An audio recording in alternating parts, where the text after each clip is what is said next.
It's very Scotchy, and I love Scotch. So, let's taste it, Mr. Bond. The thing I didn't like was between the palate and the finish. Spicy bananas. I like the nose a lot. Almost agree with that. My score on this one.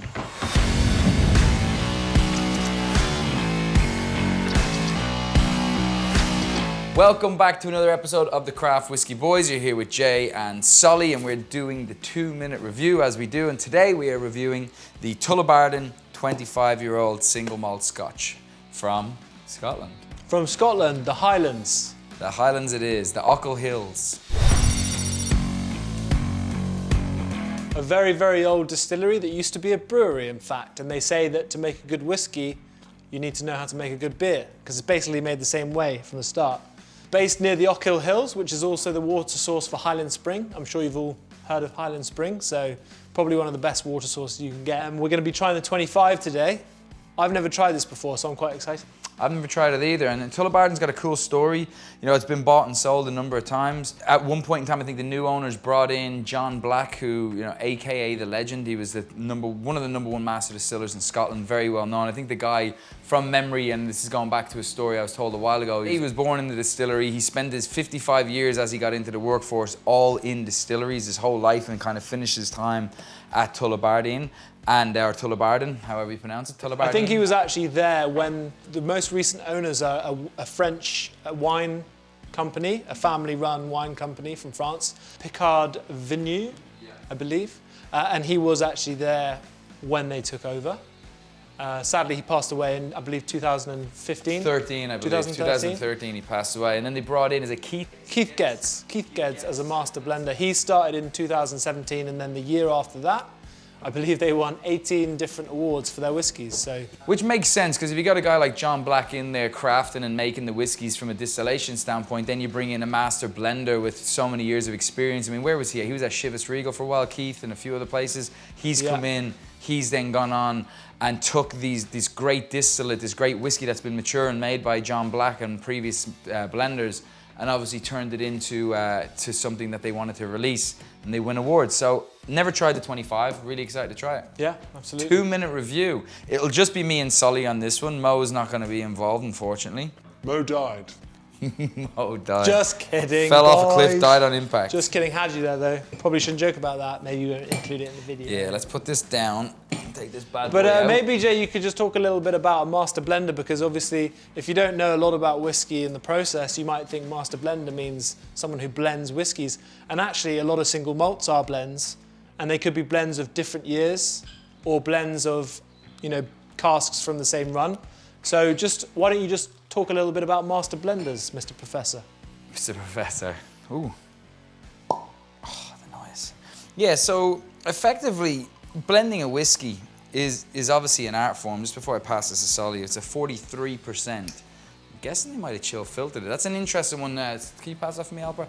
It's an interesting one to come in at 43%. Obviously, that to me tells me they didn't go to 40 to save money on the taxes, which some people do, on the customs and the duty, and they didn't do the 46 to just barely get past the whole chill filtered kind of hype. So he's obviously gone in at 43 because he just feels that that's the best place where this whiskey sits, which actually excites me to see a whiskey be bottled at 43 or an obscure number that's not your usual 40s or 46s or cask strength.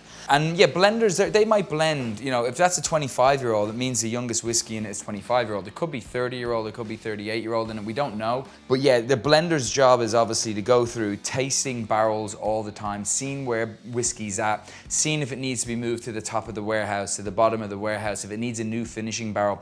A really true skilled craftsman. It's not just like you make a whiskey, you stick it in a barrel and you put it in the corner somewhere and leave it for 20 years and come back and go, hey, I got a 20-year-old whiskey. That happens a lot in the industry. It happens a lot. But there is skilled craftsmen that will go in and they're tasting and they're knowing where the whiskey's at and they're knowing it's time to spend some extra money because they really care more about the craft and the style of the whiskey rather than just the profits and the age on the bottle. Some people just go, okay, well, I can make so much at it when it's 25 versus 20, or I'll release it at this age. You should release a whiskey when the whiskey's at its peak. Whiskey can get to its peak when it's 7 years old, or when it's 17 years old, or when it's 70 years old. It just depends on what type of barrels you sit it in, where it sits, how long it sits there for, and the rotation. So you could take, we don't know what he's done specifically with this. Does it say it on the bottle at all, or tell anything about the I will tell you now by reading it out loud. Full-bodied, smooth, fruity in the mouth. No, it's not saying anything about what it's done. Yeah, so long story short, from a blender's perspective, someone that's in there, their job is to go in and obviously taste where it's all at. You take, for example, like the Redbreast that we've got, and you've got, I think the master blender down there is Brian Nation? No, I think it's Billy Layton is the blender, and Brian Nation, I believe now, is the master distiller. But their job, I mean, Billy Layton's job would not be easy. I mean, he has to turn out a Redbreast 12 time and time again, and he's got to go and choose through so many different barrels. It's not all just 12-year-old that's in the Redbreast, for example. There's 15 in there, there's all these different, but he has to come up with that signature flavor, that signature bottle that everybody is used to. So there is a lot of work, and the guy at Tullibardine is, Keith, is world-renowned, so. Yeah, so I hope that explains. He asked me, what does a master blender do? They don't just blend whiskies and make blends. They blend single malts and single pot stills and all these other types of whiskies to basically, number one, to get consistency. Number two, to make sure they can get the most out of the whiskey, so they can rotate the barrels. They can, disgorge if need be. So there's so much that goes on in their job. And obviously having a phenomenal palate to be able to produce phenomenal whiskey. I personally think that it would be one of the most important jobs in the whiskey industry. I would agree. It's a very important job. Cool. So, should we taste that? Sure, let's taste it, Mr. Let's Bond. do it. I'm waiting on you. All right, guys, 2-minute review. No cuts, no edits. Let's bring in Alper. Let's make that shit official. You know the score. Let's go. 2 minutes. Here we go. Poured a decent dram of this. It's like a banana on the front. I wasn't expecting bananas. You normally get that from an Irish pot still or something, or you don't normally get a whack of banana straight away, do you? Spicy bananas. Yeah, it is like a spice. For a Scotch, I don't normally. It is a characteristic that's obviously there. I'm sure people will comment below and say like, they smell it all the time, but for me, oh yeah, a little bit of zest in there, like a lemon peel. I'm a bit off there. I thought it was mint. Spicy, banana-y mint. Menthol, banana spice. Yeah, there's definitely some menthol.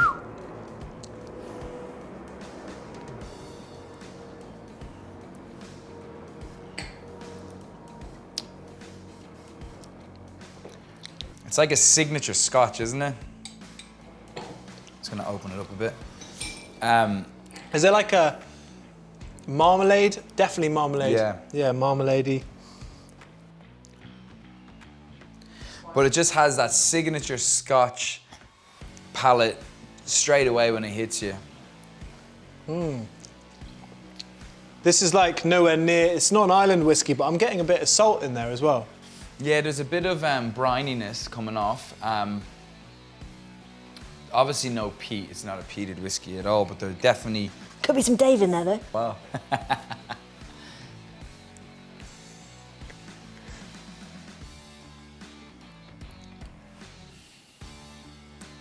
I do like the finish. Yeah, I get more banana on the finish, and it's, yeah, banana-y finish. It's like a banana split. I don't see any banana in the middle, in the palate, but there's banana on the nose and banana in the finish. Just throw a bit of salted caramel in there and you're good. I'd like to know a little bit more about their stills and see what the neck is like in the stills, the copper ratios, that type of thing. It's I'm feeling a bit higher in ethanol than I would normally like for a 43%. ABV. Turkish tea glass, baby. No, not on the nose, just more on the back palate. It's nice, it's like a spice. It's not like a chili spice, like a chili flake or anything. It's more of a dry spice, and it's nice and warming. Some people might think that that's just too strong an ethanol for them, and that's why I bring that whole ethanol thing up, is just for the people who aren't used to it. I actually enjoy it and I like this one. My score on this one, I like the nose a lot. Liked the palate.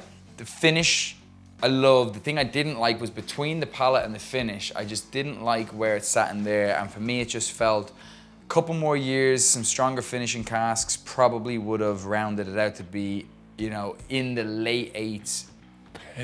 Potentially a 9. But it's not. It's not there yet. My score on this is a 7.8. Funnily enough, I was gonna almost agree with that, and I'm placing it at a 7.7. Oh, you always go below. Fuck off. It's a really nice whiskey. Tastes a lot like a Scotch. Were you funnily going enough. for a 7.8 until you heard me say 7.8? It is Scotch. No. You were. Nah, not. It did. This didn't happen. He was saying 7.8 as I was thinking 7.8. That literally didn't happen. So what happened? I just said 7.7. What were you going to score it? 7.7. Obviously. Come on. Anyway, it's very Scotchy, and I love Scotch. Yeah, it's a very quintessential Scotch. If you like a nice Scotch, like that quintessential Scotch taste, it's got all of that. Like, it just right when it comes in, it's big on the palate. 7.8. That's a very strong score from Tullibardine, the first we've ever reviewed. Well done. Also, off camera, is that how you sell it? Sell it? Say it? Is that how you say the name? Tullibardine? Yeah. I just say Tullibardine. I don't know. Tullibardine? Tullibardine. Relax. Shit. Tullibardine. All right, so 7.8 Tullibardine or Tullibardine. Let us know below how it's pronounced. How are you gonna do that? I don't know. You probably can't do it in text. Maybe someone posts a video. Or just tell us which one's wrong. Tullibardine would be A, Tullibardine would be B. And maybe it's C that we're wrong on both. I say it different every week. 7th place, just overtakes the Dublin Liberty's 10-year-old, the Tullibardine 25. Very nice. Very nice whiskey, very nice Scotch. Pick up a bottle if you haven't tried it. Please let us know if you want us to review anything else. We are searching for a 9-point whiskey. Solomon is willing to buy whoever suggests a 9-point whiskey, a bottle of Bushmills 21 shipped directly to your door, all expenses included.